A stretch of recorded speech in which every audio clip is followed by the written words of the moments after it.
We knew going into this draft that we would have to try to get younger at that running back position, and in the third round, the Buffalo Bills do just that.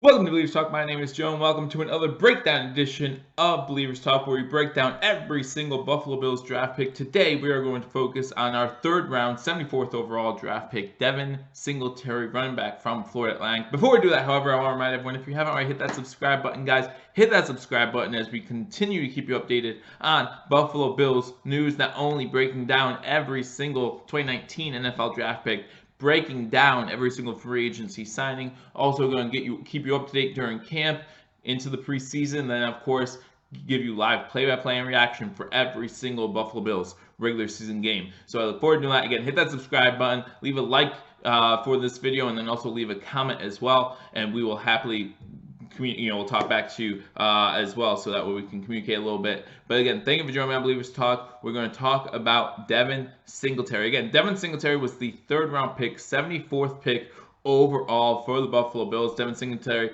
from Florida Atlantic University, 5 feet 7 inches, 200 pounds. That is the kind of stat you're looking at, a little bit shorter, but that's kind of sometimes what you want in the running back position, right? You want a shifty, shorter guy, can hide behind his offensive line. Does not always hurt you to be a little shorter at the running back position. Devin Singletary originally went to American Heritage High School in Florida. There he was the two-time first-team All-State selection, and he also finished his career second most career rushing yards in the state of Florida for a high school student at 4,975 yards. Again, 4,975 yards for his career in high school. Not that bad. Had a few college offers, committed, and kind of like Cody Ford, decommitted and then committed to FAU to stay in his home state. So again, you can't really fault him for that, wanting to stay in his home state. He stays at FAU, and he starts his freshman year off with a bang. You know, about 152 rush attempts, 1,021 yards, 6.7 yards per carry, 12 TDs, 26 receptions, 163 yards. He's named freshman All-American, credible honor, named to the CUSA honorable mention team and to the all-freshman team. So that's in 2016. 2017, that's when it's his big breakout year, his sophomore season. You're talking about a guy who scored 33 touchdowns, 32 rushing touchdowns, third all-time in FBS history, led the nation in points scored. When you score 32 touchdowns, that is what is going to happen. Named CUSA MVP and first-team All-Conference. Also the first FAU player to earn an AP All-American honors. He was the second-team All-American according to the AP poll. So congratulations to him. That really puts his name on the map. He finishes the year 301 carries, 1,918 yards, 32 touchdowns, rushing, 19 receptions, 198 yards, and 1 receiving touchdown as far as receiving the ball. Again, someone who can create separation when you talk about receiving the ball downfield. Not the best receiver out of the backfield, but can get the job done. One of his cons was listed as a little bit lazy when it comes to concentrating on receiving out of the backfield. So that's something he'll need to work on at the pro level. But again, by the numbers, he obviously can do that as well. Then you go into his junior year, 2018, going to be his last year as a collegiate player. He's named a first-team All-CUSA selection. He's a second-team All-American according to Sporting News. 261 carries, 1,348 yards, 5.2 yards per carry. So you see the yards per carry dip down a little bit.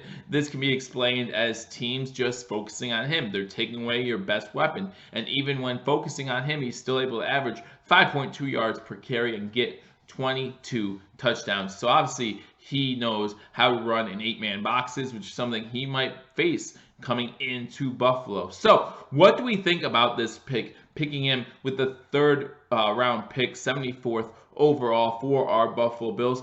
Well, there are mixed reviews about this pick, right? I saw some draft profiles list him as like a maybe early 5th round pick, projected pick, and I've seen some list him as a 3rd round pick, which is exactly where the Buffalo Bills got him. As I said on draft day, as I said when I recapped the entire draft, guys, this is definitely someone that the Buffalo Bills have been interested in, someone that we've watched closely from the combine to the pro visits. You know, he did come into Buffalo for a pro visit as well. So this is definitely someone that we've had our eye on. So it's really no surprise that we got him here.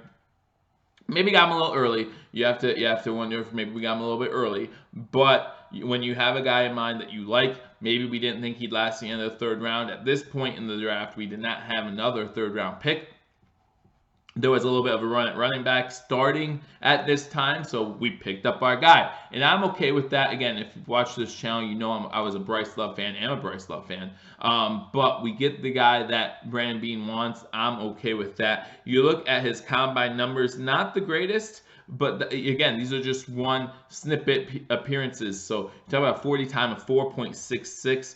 15 reps on the bench press, 35-inch vertical jump. I do like the vertical jump there. 117-inch broad jump. That's all pretty good. The 40 time you'd like to see up in the 4.5s maybe, but other than that, not a bad combine overall. But it does drop his stock a little bit. Again, 4.66 for a running back, not exactly something you love to see. And that's one of this guy's cons is his 2nd level speed, right? You have to wonder how good is his 2nd level speed. But in the NFL, how important is it that you run a 4.5 from 30 to 40 yards? You know, a lot of your rushes are going to be 10, 15, 20 yards. So is it important that you have that second burst of energy that you can give, that breakaway speed, or is it more important that you work inside the trenches, give what defenses give you, and then take what you can get?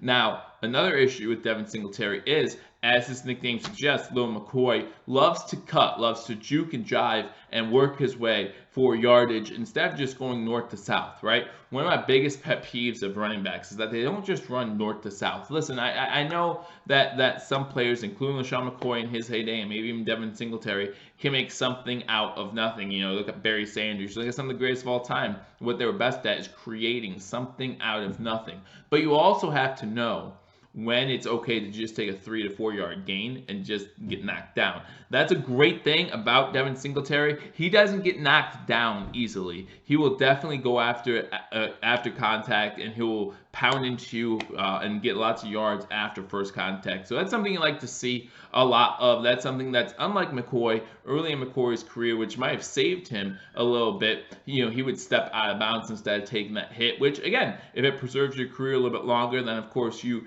want to do that. But Devin Singletary, not afraid of some contact. A smaller back, when we talk about his blocking in the backfield, when blocking for now Josh Allen, he's not afraid to take a hit. He's not afraid to put his body in there. The only problem is with his so short stature, with his wingspan, he's unable to get clean blocks all the time, and so that makes him look a little bad when it comes to the pass blocking. But he's not afraid to get in there and try to do pass blocking. So maybe if we have Dable teach him some techniques, right, on how to be a better pass blocker, maybe he'll learn those things as he goes along. So that's a real positive and negative kind of. Like you talk about, he is not afraid to go for the block, and that's sometimes all you need is someone who's not afraid to go for the block. But the negative is, with his smaller size, maybe not the best guy you want going in there and blocking some of these blitzing linebackers or defensive ends. So you take the good with the bad. Overall, his collegiate career, he had 714 rush attempts, 4,287 yards,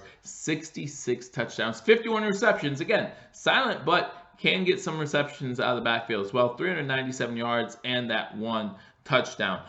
Listed as the in the top 5 as far as running backs coming out in this draft. And again, we knew that the Buffalo Bills liked him. He is has a very good vision, especially when you get inside the 10-yard line, when you're talking about 1st and goal or 2nd and goal. He has very good vision, find open holes in those tight spaces, and we know how hard it can be to find holes in those tight spaces, right? Everyone talks about how the closer you get to the end zone, the harder it is to get in there. You're talking about a guy who had 32 rushing touchdowns, a lot of those from the 15 and within. So very, very important there that he has that type of vision. Now we have our power back with Frank Gore, and now we have our speedy guy with Devin Singletary, or shifty guy, I should say, with Devin Singletary. Something else you need to take, and I talked about this when I talk about running north to south, will get tackled in the backfield trying to make plays that aren't there, especially in the NFL. In the NFL, defenses are going to swarm against you quicker than they will in college. So again, you need to know when to take those 3 to 4 yard gains. There's going to be some frustration there when it comes to him taking 3, 4, 5 yard losses on first down, and all of a sudden putting us behind the sticks.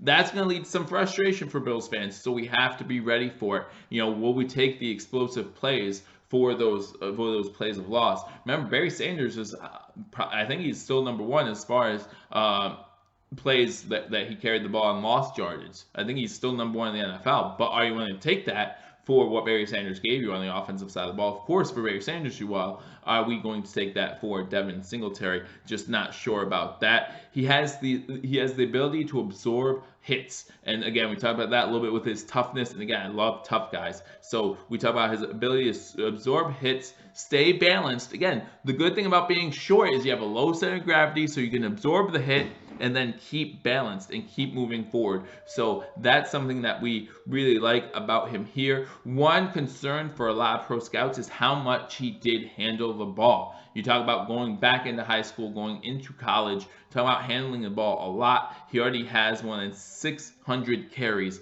in his career. Just in college, he had 714 rushing attempts. That is a lot. That is a lot to put on a running back before he enters the NFL. So how will that affect him going into the NFL? I know a lot of people say, hey, he's young, he can take it, and that might be true, and we hope that's true. But we are just unsure at this time. 714 carries, that's a lot. But obviously with the production he had, you want to keep feeding him the ball. If he can have that same production in Buffalo, we want to do the same thing. And that's another thing. Is he going to even play much this season, right? I talked about when I did the live stream. We have a full backfield back there. You're talking about some of the running backs we have with LaShawn McCoy. Now, Brandon Beane has said that LaShawn McCoy is still the starter, okay? So take that for what it is. Brandon Beane has said that McCoy is still the starter. So we were talking about would he get cut or not. It does not appear at this point LaShawn McCoy would get cut. So you talk about Frank Gore. Frank Gore is your tough down back, right? Gets you 4 yards, runs straight up the middle every single time, right? Not much for juking and jiving. We'll just give you 4 yards every single time, and that's something that's important, especially when we talk about those third and goals, 4th and 1s, things like that where you need those yards. You want a guy like Frank Gore in there. Then, of course, we signed TJ Yeldon to a 2-year deal. So out of these guys, Marcus Murphy and Keith Ford are still on our team. I think they're gone, but there's other cuts that need to be made. So who do you think is going to get cut? I gave this question out on the live stream. I'm giving it to you again here. Who's going to get cut out of this backfield? If McCoy is safe, if Singletary is safe, that means we have Gore, Yeldon, we still have DeMarco, you have Ford, and you have Marcus Murphy. Again, out of that group, who's getting cut? Because again, we have to cut down to 53. In the past 2 years under Sean McDermott, we've only carried 4 running backs, including our fullback, into the 53-man roster season. So who are we going to cut this season to get down to 53? Another one of his weaknesses is he's always looking to juke quickly, and he jukes a lot to his left for some odd reason. It just looks like he likes going to his left more than his right. You need to even that out if you're going to make it in the NFL. You need to be able to juke both left and right. Don't let defenses know what you're doing before you do it, because the defense will stop you in your tracks in the NFL. Again, he struggled a lot against teams in Power 5 conferences. Well, those are the players you are going to play against in the NFL, if not better. So you have to be ready for that. This is the NFL. This isn't college. This isn't Conference USA. These are the best of the best, and you need to be ready to throw something at them that maybe they haven't seen before. Get ready for that. Dable needs to get prepared for this season if he is going to play. I think he's not going to start this year. Maybe a little bit of a project here with Devin Singletary. I like his juking, his jiving. I like the way he can move, and I like his patience in the hole too. He has patience waiting for his blockers to get there. I appreciate that as well.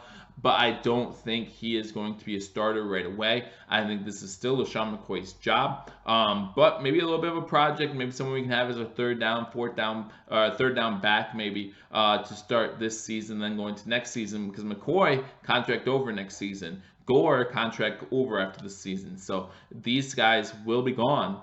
Who's going to step up?